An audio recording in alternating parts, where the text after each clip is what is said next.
The Man Who Would Becking, 1888, is a story by Rudyard Kipling about two British adventurers in British India who become kings of Kafiristan, a remote part of Afghanistan.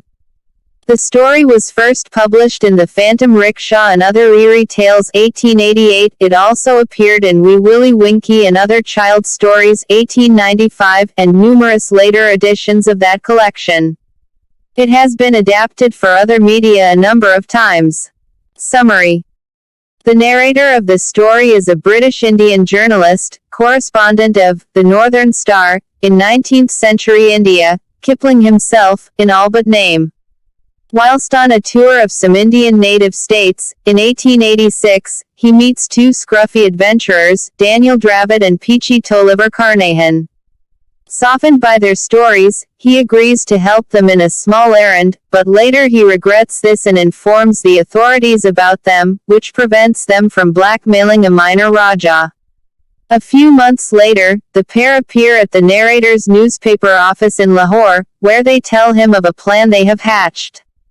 They declare that, after years of trying their hands at all manner of things, they have decided that India is not big enough for them, so they intend to go to Kafiristan and set themselves up as kings.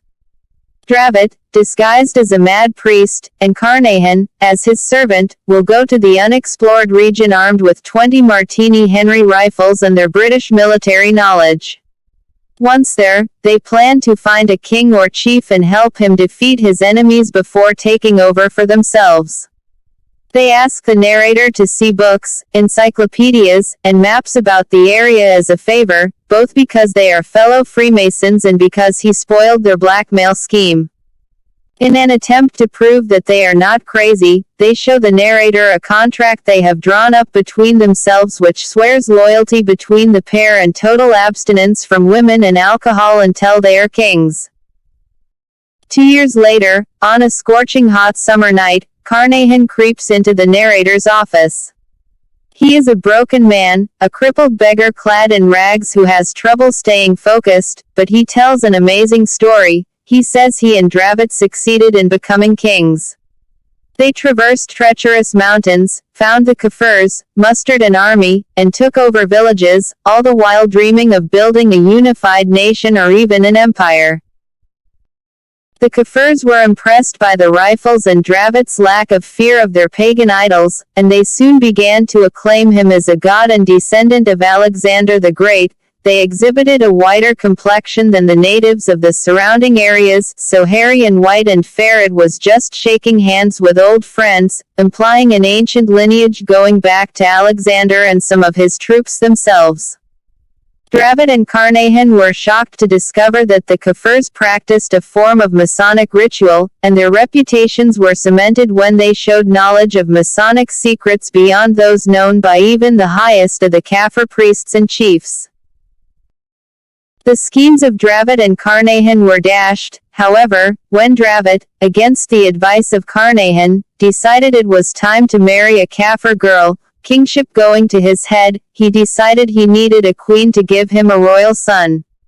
Terrified by the idea of marrying a god, the girl bit Dravit when he tried to kiss her during the wedding ceremony. Seeing him bleed, the priests cried that he was neither god nor devil but a man, and most of the Kafirs turned against Dravit and Carnahan. A few of their men remained loyal, but the army defected and the two kings were captured. Dravit, wearing his crown, stood on a rope bridge over a gorge while the Kafirs cut the ropes, and he fell to his death. Carnahan was crucified between two pine trees, but, when he survived this torture for a whole day, the Kafirs considered it a miracle and let him go. He then slowly begged his way back to India over the course of a year. As proof of his tale, Carnahan shows the narrator Dravit's severed head and golden crown before he leaves, taking the head and crown, which he swears never to sell, with him. The following day, the narrator sees Carnahan crawling along the road in the noon sun with his hat off. He has gone mad, so the narrator sends him to the local asylum.